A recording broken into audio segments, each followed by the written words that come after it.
Hello friends, my self Shakir and welcome to Educare science solution. इससे पहले वाली video में सम बेसिक कॉन्सेप्ट केमिस्ट्री, उसमें हमने आपको पढ़ाया था कि साइंस क्या होती है, केमिस्ट्री क्या होती है, ठीक है। और उसके साथ साथ हमने फिजिकल क्वांटिटीज के बारे में डिस्कस किया था, प्रिसिशन एक्यूरेसी क्या होता है, सिग्निफिकेंट फिगर्स क्या होते हैं, इस सब के बारे में डिस्कस किया था। तो आज की जो वीडियो है उसमें हम लोग सम बेसिक कॉन्सेप्ट केमिस्ट्री का नेक्स्ट पार्ट जिसमें लॉज आते हैं, लॉ ऑफ केमिकल कॉम्बिनेशन, उसको देखते हैं, ठीक है। तो law of chemical combination, laws of chemical combination, ठीक है। अलग अलग बुक में लगभग इसमें 5 लॉ दिए होते हैं, लेकिन एक और बहुत इंपॉर्टेंट लॉ होता है जो शायद बुक्स में नहीं दिया होता, तो वो भी देखेंगे। तो 6 लॉ हम पढ़ेंगे। पहला है law of conservation of mass, law of conservation of mass. दूसरा लॉ है लॉ ऑफ डेफिनाइट प्रोपोर्शन, ठीक है। थर्ड लॉ है लॉ ऑफ मल्टीपल प्रोपोर्शन।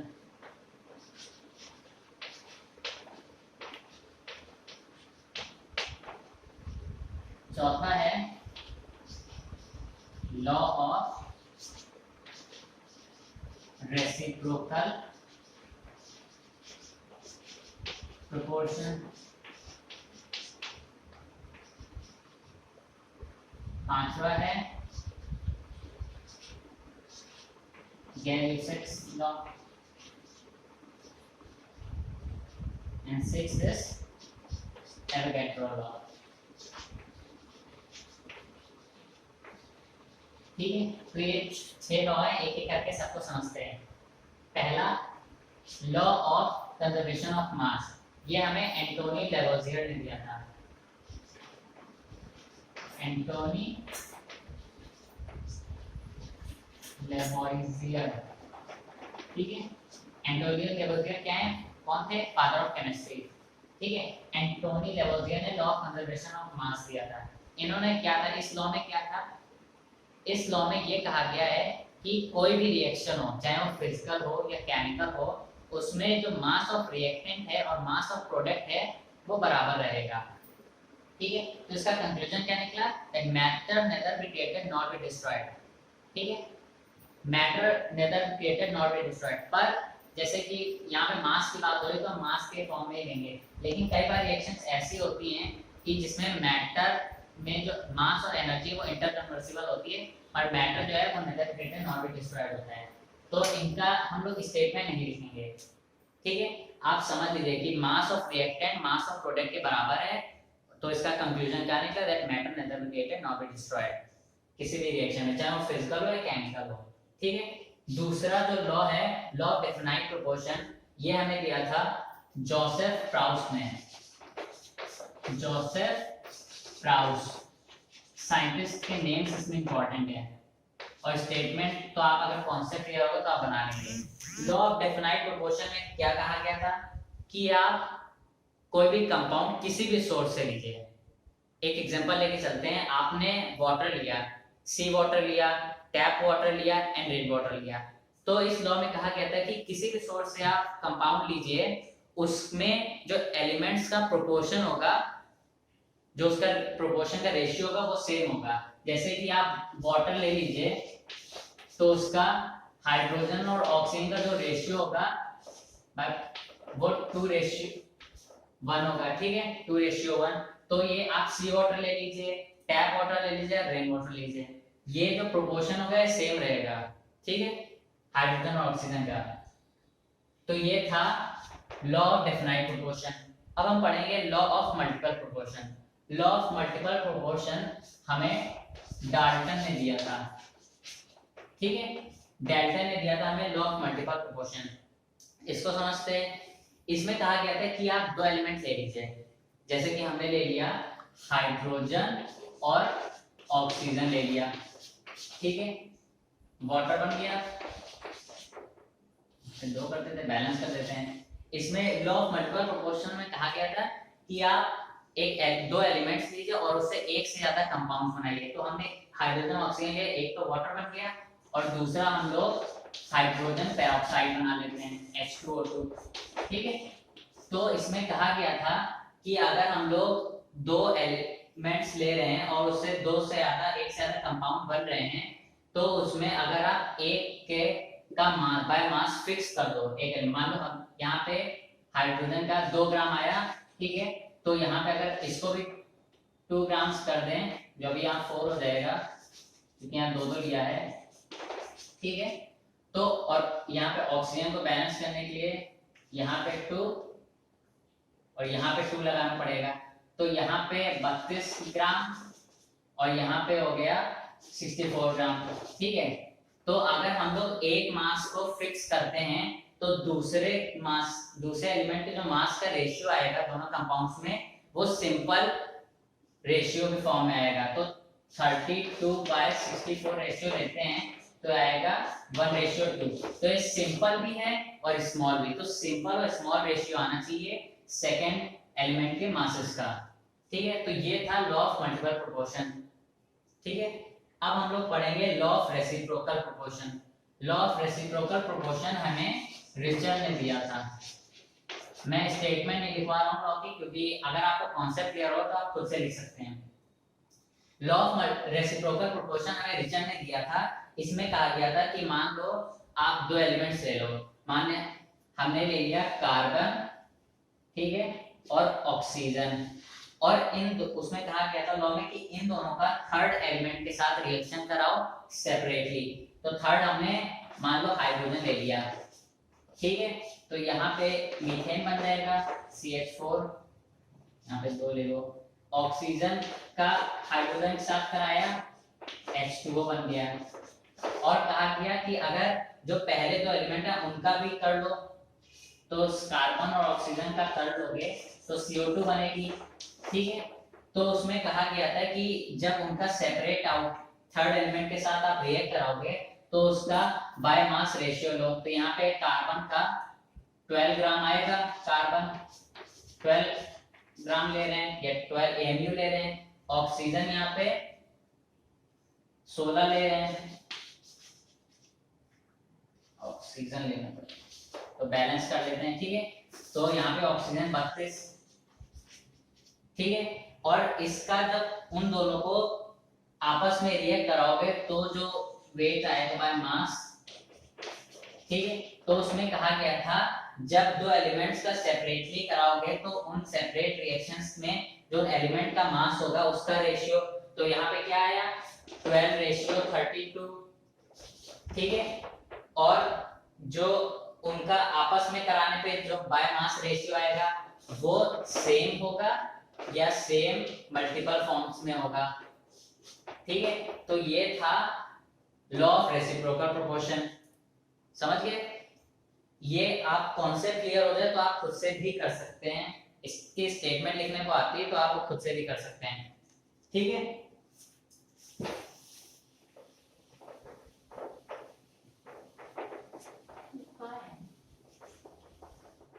अब हम लोग बात करते हैं अपने पांचवें लॉ की, गैर-यूसेक लॉ। तो जैसे ये साइंटिस्ट का ही नाम है तो इन्हें इस लॉ को गैर-यूसेक ने दिया था। ठीक है, इसमें कहा गया था कि मान लो आप दो गैसेस कंबाइन हो रही हैं और थर्ड गैस बन रही है तो उनका जो बाय मास रेशियो होगा वो सिंपल होगा। और इस कंडीशन क्या होनी चाहिए यहाँ पे कि at same temperature and pressure, same temperature and pressure. ठीक है, at same temperature and pressure. मान लीजिए आप एग्जांपल लीजिए, आपने हाइड्रोजन ले लिया और ऑक्सीजन ले लिया, यहाँ पे H2O बन गया, बैलेंस हो गई रिएक्शन। अब यहाँ पे आपका अगर हाइड्रोजन 100 ml लिया आपने, यहाँ पे ऑक्सीजन आपको 50 ml लेनी पड़ेगी। ठीक है, और वाटर जो आएगा वो 100 ml आएगा, मोल के फॉर्म में देखा अगर स्टोइचियोमेट्रिक कोएफिशिएंट के हिसाब से देखें।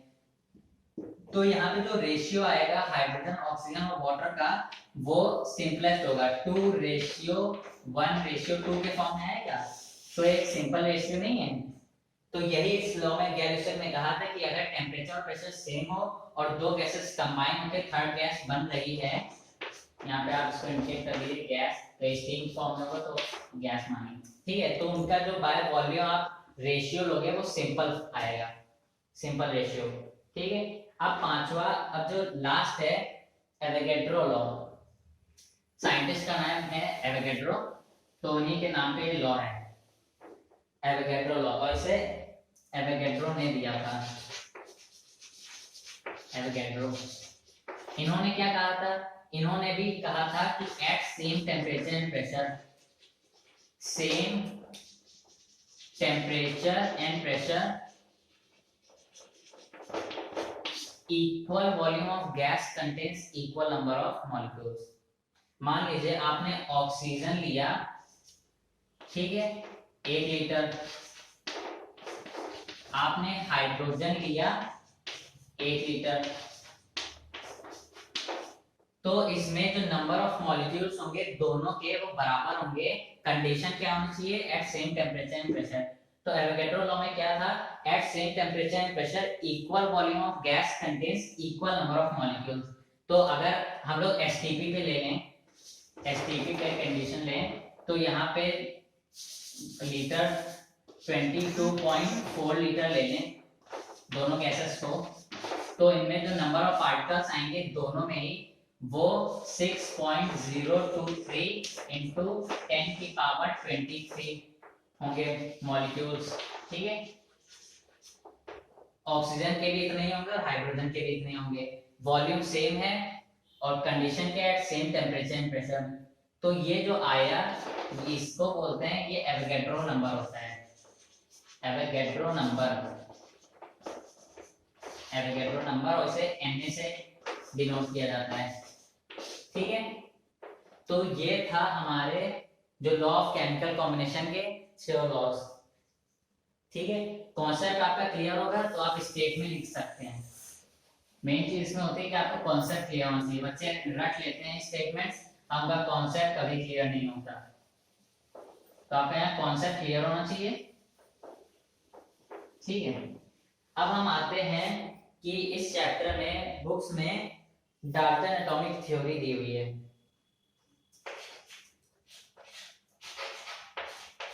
डाल्टन एटॉमिक थ्योरी,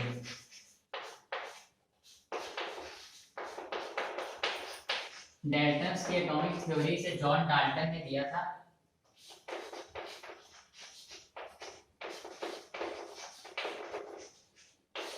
ठीक है, इसके जो मेन पॉइंट्स है, अलग अलग बुक्स में अलग अलग टाइप से डिस्क्राइब किया पॉइंट्स को, लेकिन इसके बेसिकली 3 पॉइंट्स होते हैं जो आपको समझने पड़ेंगे। पहला पॉइंट जो है, इन्होंने कहा था कि एटम जो है वो स्मॉलेस्ट यूनिट होती है मैटर की।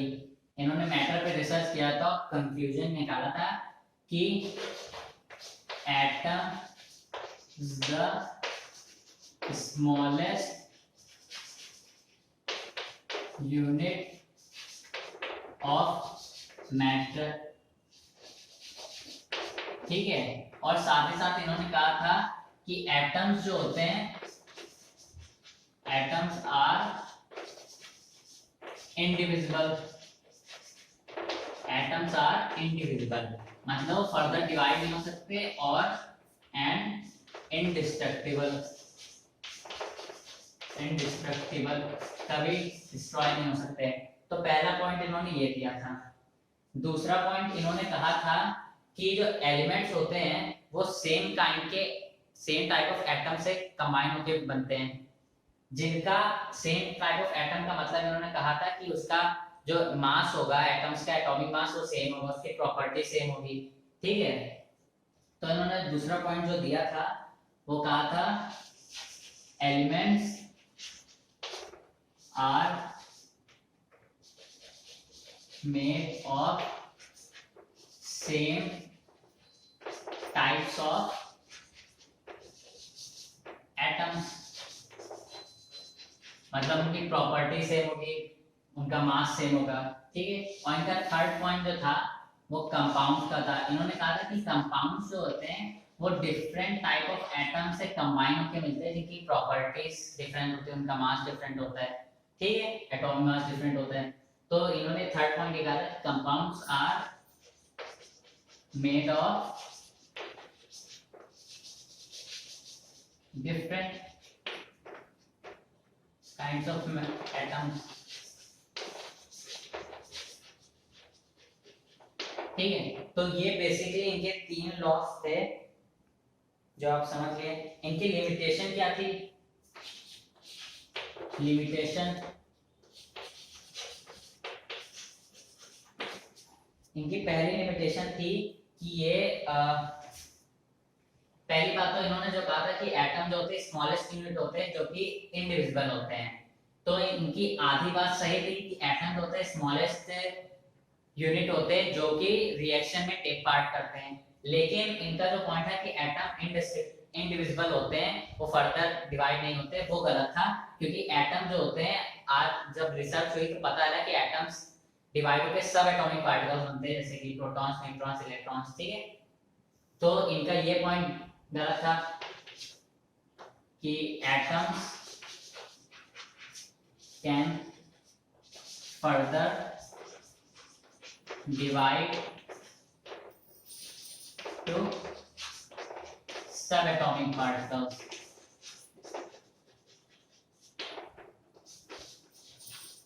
ठीक है। दूसरा ये था कि ये जो थे कि इन्होंने एक्सप्लेन नहीं कर पाए थे गैस ल्यूसेक्स के वॉल्यूम के ये एक्सप्लेन नहीं कर पाए थे गे-ल्यूसेक लॉ को बाय वॉल्यूम के बेसिस पे गे-ल्यूसेक लॉ को ये एक्सप्लेन नहीं कर पाए थे, ठीक है। तो ये था डाल्टन्स एटॉमिक थ्योरी।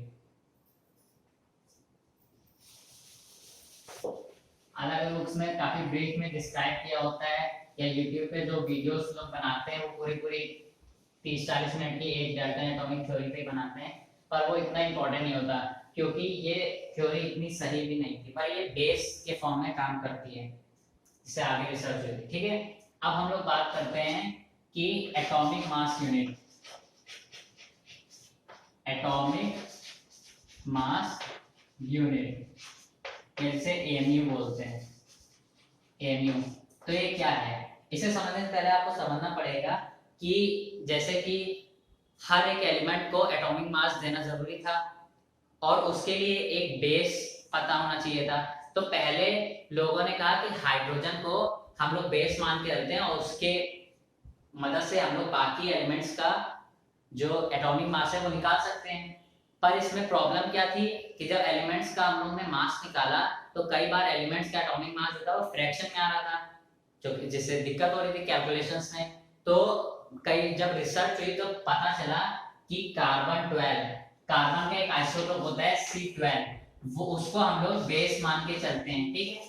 उसको जब बेस मान के चलेंगे तो इसका एटॉमिक मास लेके जब हमने बाकियों का एलिमेंट के कैलकुलेट किया तो एप्रोप्रिएट सही आ रहा था, मतलब जो उनका एटॉमिक नंबर होता है उससे एप्रोप्रिएट लगभग डबल आ रहा था, तो वो सही था। तो एटॉमिक मास यूनिट क्या होती है? Mass it is equal to 1/12 mass of C12 मतलब कार्बन 12 एटम, ठीक है। और इसमें वैल्यू पूछ लेते हैं। तो 1 AMU की जो वैल्यू है, 1 AMU की वैल्यू वो आई 1.66 into 10 की पावर -24 ग्राम्स, ठीक है। तो यहाँ पे ये हो गया एटॉमिक मास यूनिट, ठीक है। तो यहाँ पे ये हो गया एटॉमिक मास यूनिट।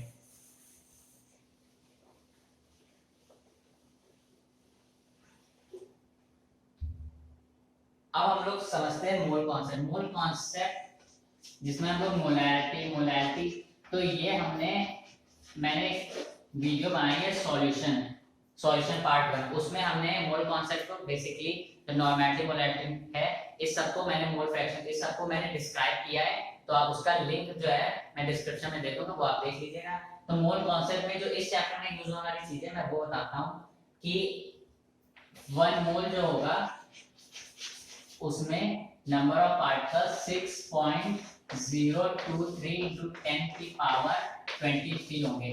अगर आप जैसे आप अगर कोई मॉलिक्यूल लेके चलते हैं तो उतने मॉलिक्यूल्स होंगे उसमें, ठीक है, एलिमेंट लेके चलते हैं तो उतने एटम्स होंगे उसमें, और साथ ही में अगर एसटीपी कंडीशन होगी, एसटीपी कंडीशन, तो 1 मोल को हम लोग वॉल्यूम में 22.4 लीटर लिख सकते हैं, ठीक है।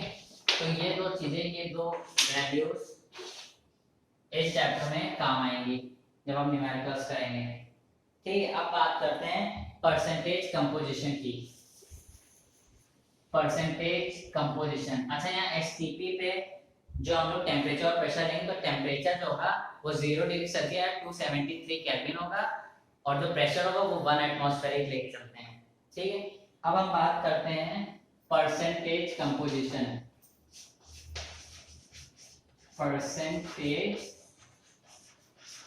कंपोजिशन की, परसेंटेज कंपोजिशन में जो हमें एम्पिरिकल फॉर्मूला, मॉलिक्यूलर फॉर्मूला है वो सब पढ़ाए थे, तो उससे न्यूमेरिकल्स आते हैं, ठीक है। तो एम्पिरिकल फॉर्मूला क्या होता है, मॉलिक्यूलर फॉर्मूला क्या होता है, किसी कंपाउंड का मॉलिक्यूलर फॉर्मूले को जब हम लोग सिंपलेस्ट रेशियो फॉर्म में लिखते हैं तो एम्पिरिकल फॉर्मूला होता है। जैसे कि हम लोग इससे कुछ जो फॉर्मूले हैं वो देखते हैं और उसके बाद एक क्वेश्चन करेंगे। तो फॉर्मूला जो पहला आता है वो ये होता है कि molar mass upon empirical formula मास, वो n के बराबर होगा, ठीक है। तो ये हो गया पहला, और दूसरा फॉर्मूला जो यहाँ पे यूज होगा वो ये होगा कि मॉलिक्यूलर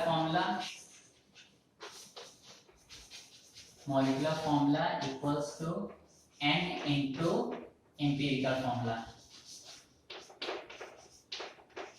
बुक्स में बहुत डिस्क्राइब करते हैं, लेकिन मेन चीज जो होती है वो ये दो फॉर्मूले और इससे आप कोई भी मैथड्स कर सकते हैं, ठीक है। Molar mass upon empirical formula mass equals to n और molecular formula equals to n into empirical formula. एक क्वेश्चन करते हैं, ठीक है। जैसे कि एक क्वेश्चन हम लोग कर रहे हैं कि उस क्वेश्चन में दिया है कि गिवन कंपाउंड का हमें मॉलिक्यूलर फॉर्मूला निकालना है, जिसमें हाइड्रोजन का परसेंटेज 4.07% दिया है, ठीक है। कार्बन का परसेंटेज हमें 24.27 दिया है, एंड ऑक्सीजन का और क्लोरीन का हमें 71.65 दिया है परसेंटेज, ठीक है। और साथ ही हमें मोलर मास जो दिया है, मॉलिक्यूलर मास, वो कितना दिया है 98.96%, ठीक है। अब हमें निकालना है मॉलिक्यूलर फॉर्मूला, तो उसके लिए हमें पहले एम्पिरिकल फॉर्मूला निकालना पड़ेगा और n की वैल्यू निकालनी पड़ेगी। तो कैसे करेंगे, अगर हम मान के चलें कि हमारे कंपाउंड का जो मास है वो 100 ग्राम है, ठीक है। तो मास परसेंटेज आप पढ़ चुके हैं, mass of solid upon mass of solution into 100। तो यहाँ पे हाइड्रोजन का जो मास आएगा वो आएगा 4.7 अपॉन उसका मॉलिक्यूलर मास कितना होगा 1, ठीक है। या इसको अगर आप ले लो अभी, हाइड्रोजन का हम लोग का अगर इस तरह डिवाइड करेंगे तो 4.07 ग्राम आ जाएगा, कार्बन का 24.27 ग्राम आ जाएगा, ठीक है। और क्लोरीन का 71.65 ग्राम आ जाएगा। अब हम लोग इन सब का मोल निकाल लेते हैं। तो हाइड्रोजन का जो मोल होगा, तो मोल का फॉर्मूला क्या होता है, given mass upon molecular mass 4.07 upon 1, तो ये आ जाएगा 4.07। ठीक है, कार्बन का जो निकालेंगे मोल, मोल की कोई यूनिट होती नहीं है तो यूनिट नहीं लिखेंगे। कार्बन का गिवन मास 24.27 अपॉन कार्बन का 12 होता है, तो ये लगभग 2.03 करके आएगा। एंड क्लोरीन का मोल जब निकालेंगे तो वो आएगा 71.61 given weight upon molecular weight. Chlorine का 35.5 होता है और इसको जब डिवाइड करेंगे तो एप्रोप्रिएट 2.03 ही आएगा। ठीक है, अब अगर इन मोल्स का रेशियो निकालें हाइड्रोजन, कार्बन और क्लोरीन का, ठीक है, तो क्या आ रहा है 4.07, 2.03, 2.03। तो अगर हम इसको 2.03 से डिवाइड कर दें तो जो आएगा रेशियो वो क्या होगा 2:1:1। तो जो हमारा एम्पिरिकल फॉर्मूला बनेगा वो क्या होगा, एम्पिरिकल फॉर्मूला वो बनेगा कार्बन हमारे पास 1 है तो C, हाइड्रोजन 2 है H2 एंड क्लोरीन उसका भी रेशियो 1 है तो Cl। तो ये हमारे पास एम्पिरिकल फॉर्मूला आ गया। अब मॉलिक्यूलर फॉर्मूले के लिए एम्पिरिकल फॉर्मूला आ गया, n की वैल्यू निकालनी है। n का फॉर्मूला यहाँ पे लिखा हुआ है, ठीक है। n का फॉर्मूला मोलर मास कुछ है, मोलर मास हमें पहले से गिवन था 98.96, तो ये 98.96 लिख लेंगे। एम्पिरिकल फॉर्मूला मास, एम्पिरिकल फॉर्मूला हम लोग के पास आ गया। इसका मास कैसे निकालेंगे, कार्बन का 12 होता है, ठीक है, हाइड्रोजन का 1:2 और क्लोरीन का 35.5। तो इसको आप जोड़ लीजिए 35.5, 12, 2 तो 0.5, 5 में 9 and 4 49.5 आया। ठीक है, इसको आप कट कर लीजिए तो ये 2 आ जाएगा। n की वैल्यू हमारे पास 2 आ गई। अब हम लोग यहाँ से मॉलिक्यूलर फॉर्मूला निकाल सकते हैं। वो होता है n एम्पिरिकल फॉर्मूला, तो n की वैल्यू 2 है। एम्पिरिकल फॉर्मूला जो है वो है CH2Cl, तो कर देंगे तो हमारे पास C2H4Cl2 आएगा। ठीक है, तो क्वेश्चन इसी तरह के आते हैं कि परसेंटेज कंपोजिशन पूछ लेता है, कई बार परसेंटेज के फॉर्म में देता है और कई बार डायरेक्ट मास के फॉर्म में दे देगा, तो आप निकाल लेंगे। ठीक है, आसान होता है। और ये बेसिकली यही दो फॉर्मूले लगेंगे जो इन मैथड्स को करने में, सॉल्व करने में यूज होंगे। ठीक है, तो आप अपने बुक से प्रैक्टिस कर लीजिएगा इन फॉर्मूले को ध्यान में रखते हुए।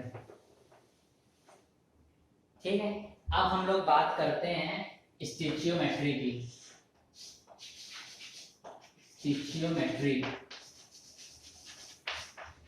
स्टिचियोमेट्री क्या कहता है, मान लो आपके पास एक बैलेंस रिएक्शन है, तो स्टिचियोमेट्री क्या करेगा, आपके पास एक बैलेंस रिएक्शन है, जैसे कि हम लोग लेते हैं CH4 प्लस ऑक्सीजन, तो बनेगा CO2 प्लस H2O बनता है।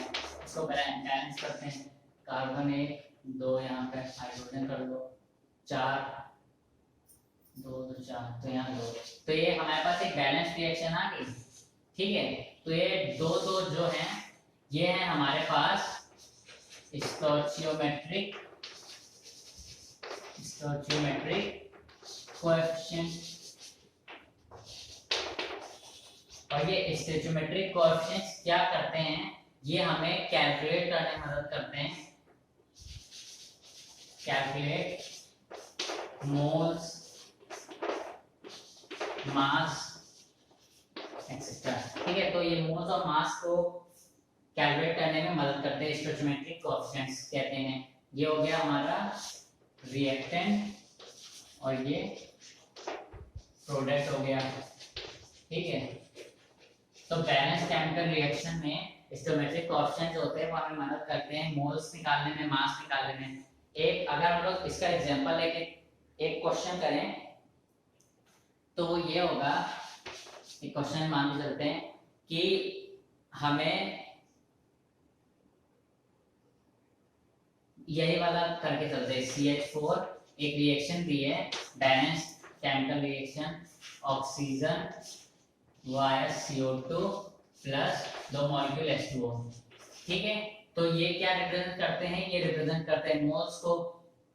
अगर तो यहाँ पे क्या होगा, हमारे पास 1 मोल हुआ CH4, यहाँ पे 2 मोल्स हुआ, यहाँ पे हमारे पास 1 मोल हुआ और यहाँ पे 2 मोल हुआ। ठीक है, तो और यहाँ पे उसके नीचे आप अगर आप टेबल फॉर्म में करें तो आसान हो जाएगा आपके लिए। इसके नीचे इसका मॉलिक्यूलर मास लिख लो 12 प्लस 16 ग्राम। ठीक है, 64 ग्राम, सॉरी 44 ग्राम। ठीक है, और ये हो गया 32 ग्राम। मान लो क्वेश्चन इस तरह पूछ लिया, क्वेश्चन इस तरह पूछ लिया,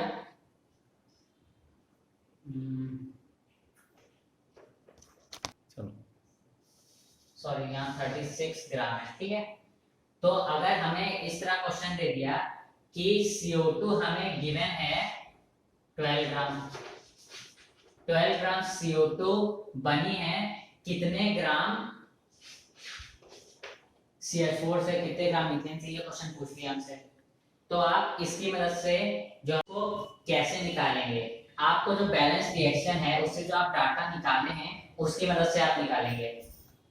हमें CO2 गिवन है कि 12 ग्राम है, तो कितना CH4 मतलब मीथेन लगी होगी, कितना ग्राम मीथेन लगी होगी 12 ग्राम CO2 बनाने में। तो इसको कैसे करेंगे कि 12 ग्राम CO2 बनी है, सॉरी 44 ग्राम CO2 जो है बनी है वो 16 ग्राम मीथेन से, 16 ग्राम मीथेन से 44 ग्राम CO2 बनी है। तो 1 ग्राम CO2 16/44 ग्राम मीथेन से बनी होगी। ठीक है, तो 12 ग्राम CO2 16/44 इंटू 12 ग्राम CH4 से बनी होगी। तो यहाँ से आप जब आप इसको सॉल्व करेंगे तो आपको कितनी ग्राम CH4 मतलब कितने ग्राम मीथेन से आपको 12 ग्राम CO2 बनी है वो आपको पता जाएगा। तो आपका क्वेश्चन यहाँ सॉल्व देगा, आपको इसको सॉल्व करना पड़ेगा। यहाँ पे 22, ये 6, ये 3, ये 11 और इस तरह आप सॉल्व कर सकते हैं। ठीक है, तो अब यहाँ पे जो लास्ट टॉपिक आता है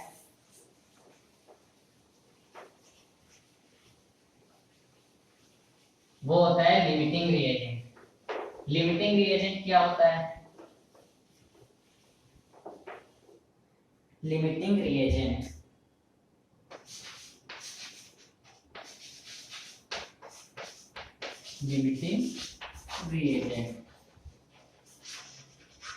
ठीक है, कई बार आपके केमिकल रिएक्शंस में हम लोग रिएक्टेंट ऐसा लेते हैं कि 2 रिएक्टेंट मान लीजिए हमने लिए, उसमें से एक तो कंप्लीटली यूज हो जाएगा और दूसरा जो है कंप्लीटली यूज नहीं होगा, कुछ लेफ्ट बचेगा उसमें। ठीक है, तो रिएक्टेंट का वो रिएक्टेंट किसी भी रिएक्शन में वो रिएक्टेंट जो कंप्लीटली रिएक्ट कर रहा है और प्रोडक्ट फॉर्मेशन कर रहा है वो लिमिटिंग रिएजेंट होगा। क्यों? क्योंकि वो डिसाइड करेगा कि हमारी रिएक्शन कब रुकेगी, कब कंप्लीट होगी। ठीक है, तो वैसे रिएक्टेंट को हम लोग लिमिटिंग रिएजेंट या लिमिटिंग रिएक्टेंट बोलते हैं। Limiting reactant. ठीक है, तो ये होता है लिमिटिंग रिएक्टेंट या लिमिटिंग रिएजेंट। तो reactant which completely reacts